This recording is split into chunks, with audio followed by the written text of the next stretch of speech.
नमस्कार व्यूअर्स, मैं हूं अमीश देवगन और आप देख रहे हैं प्राइम टाइम का सबसे ज्यादा देखे जाने वाला कार्यक्रम।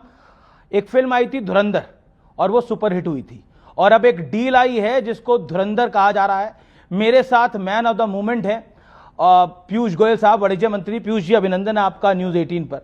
धन्यवाद। देखिए, ये डील तो धुरंधर कही जा रही है, एक फिल्म भी आई थी धुरंधर, इस डील को भी धुरंधर कहा जा रहा है। ऑपोजिशन क्या कह रहा है मैं उस पर बाद में आऊंगा, लेकिन देश के लिए ये कितनी बड़ी बात है ये डील होना। पहले ईयू के साथ 27 देश, उसके बाद यूनाइटेड स्टेट्स के साथ। अमित जी, भारत की सोच माननीय प्रधानमंत्री नरेंद्र मोदी जी के नेतृत्व में एक बड़े छलांग लगाने की सोच, बड़े महत्वाकांक्षी लक्ष्य प्राप्त करने की सोच बन चुकी है। कांग्रेस के समय में आपको याद होगा, चिदम्बरम जी ने 2014 में अपने बजट देते हुए इंटरिम बजट में कहा था कि 30 साल के बाद हम विश्व की तीसरी सबसे बड़ी अर्थव्यवस्था बन जाएंगे, यानी 44 तक। अब मोदी जी आए 2014 में, 11वीं से आज चौथी सबसे बड़ी इकोनॉमी बन चुके हैं। 2 साल में विश्व की तीसरी सबसे बड़ी बन जाएंगे, यानी 16 साल पहले, 16-17 साल पहले जो कांग्रेस की सोच थी। इसी प्रकार से प्रधानमंत्री नरेंद्र मोदी जी ने एक विकसित भारत का लक्ष्य रखा। हमारी इकोनॉमी एक 30 ट्रिलियन 35 ट्रिलियन डॉलर की इकोनॉमी होनी चाहिए, यानी आज की इकोनॉमी से 8 गुना बड़ी। अब जब इतना बड़ा लक्ष्य रखो और आपको एक विकसित देश बनना हो, तो आप एक अपने छोटे से कमरे के अंदर नहीं रह सकते, लेकिन आपको दुनिया के साथ एंगेज करना पड़ेगा, दुनिया के साथ व्यापार बढ़ाना पड़ेगा। ये डील और इसके साथ जो बाकी 8 यानी 9 FTAs माननीय प्रधानमंत्री जी के नेतृत्व में हुए, जिसमें 38 देश कवर होते हैं। लगभग सभी विकसित देश हैं जो हमारे साथ स्पर्धा नहीं करते, हमारे पूरक हैं। एक प्रकार से नींव रखी जा रही है भारत को एक अंतरराष्ट्रीय पटल पर sitting on the high table. आप देखिए, सरकार का एक अपना वर्जन है। कांग्रेस ने अभी कुछ देर पहले, कुछ मिनट पहले बोला है कि कुछ भी पार्लियामेंट में शेयर नहीं हुआ है, नेगोशिएशन जो हुई हैं वो पार्लियामेंट की जानकारी के बिना हुई हैं, और भी बहुत बातें बोली हैं। क्या कहना चाहते हैं आप? कितना दुर्भाग्य है, शायद 50 साल से अधिक इस पार्टी ने राज किया। जी 60। ये दर्शाता है कि कितना बचपना है और कितनी जानकारियों का अभाव है। उनको ये नहीं पता कि नेगोशिएशन बंद कमरे में होती है, उसके पावर्स जनता ने हमें दिए होते हैं, चुन के लाके भेजा होता है, उसके कॉन्टूर्स कैबिनेट डिसाइड करती है और उसके हिसाब से नेगोशिएशन करके कैबिनेट फाइनलाइज करती है। लेकिन बार-बार उनके हिसाब से अगर कोई चले और ऐसे पब्लिकली डिस्कस हो के डिबेट हो कि नेगोशिएशन स्ट्रैटेजी क्या होगी, तो कभी देश कोई एग्रीमेंट कर ही नहीं पाएगा।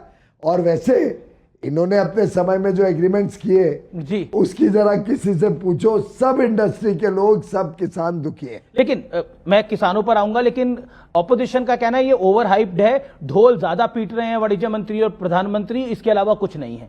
और वो तो ये भी कह रहे हैं जयशंकर जी को कुछ पता नहीं है। जयशंकर जी कह रहे हैं पीयूष गोयल और प्रधानमंत्री जी को पता है। वैसे ट्रेड डील के बारे में तो स्वाभाविक है, मुझे ही मालूम होगा, जयशंकर जी को कैसे मालूम होगा? तेल के बारे में उनको मालूम होगा, मुझे कैसे मालूम होगा? हर एक को अपना अपना काम देखना है।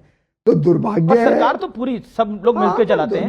प्रधानमंत्री के समझ नहीं है कि हर एक को अपने एरिया को फोकस करना पड़ता है। रही बात ऑपोजिशन की, मैंने अभी तक तो आपको सुना नहीं है कहते हुए कि आज तक की व्यूअरशिप आपसे ज्यादा है, या कोई और चैनल हो, NDTV हो, वो आपसे आगे चला गया।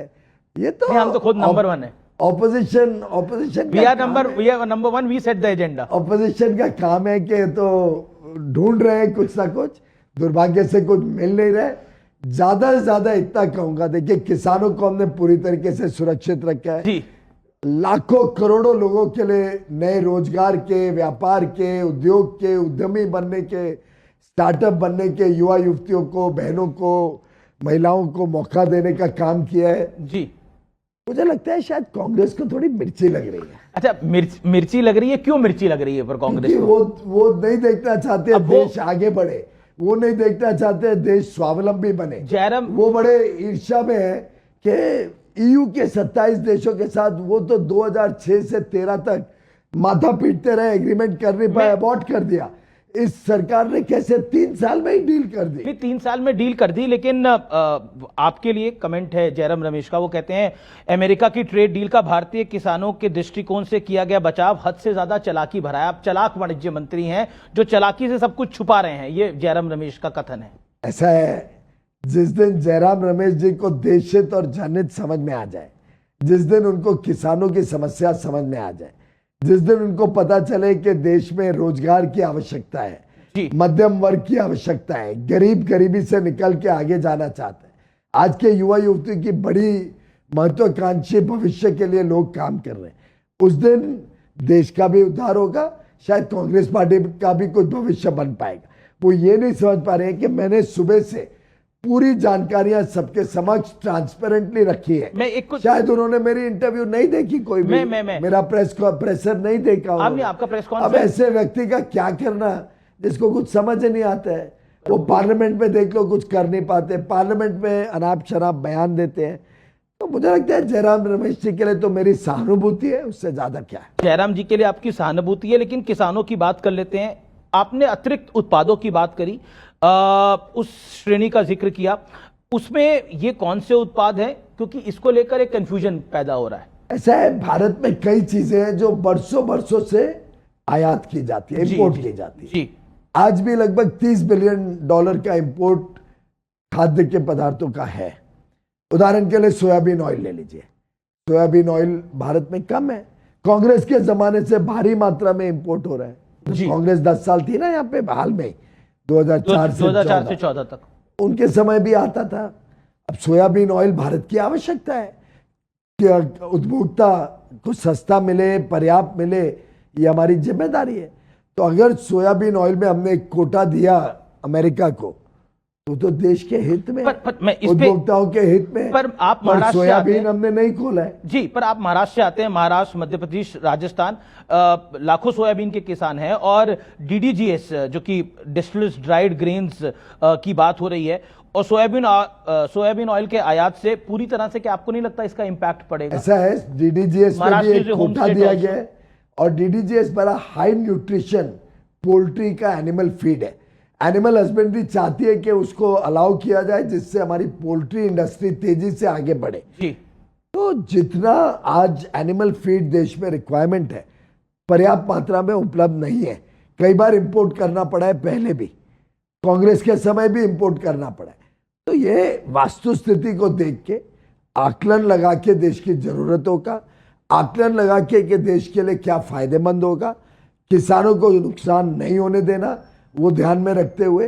अब जैसे सोयाबीन है, सोयाबीन को हमने अलाउ नहीं किया, सोयाबीन केक को अलाउ नहीं किया, सोयाबीन ऑयल को अलाउ किया जो वैसे ही इंपोर्ट होता है जी।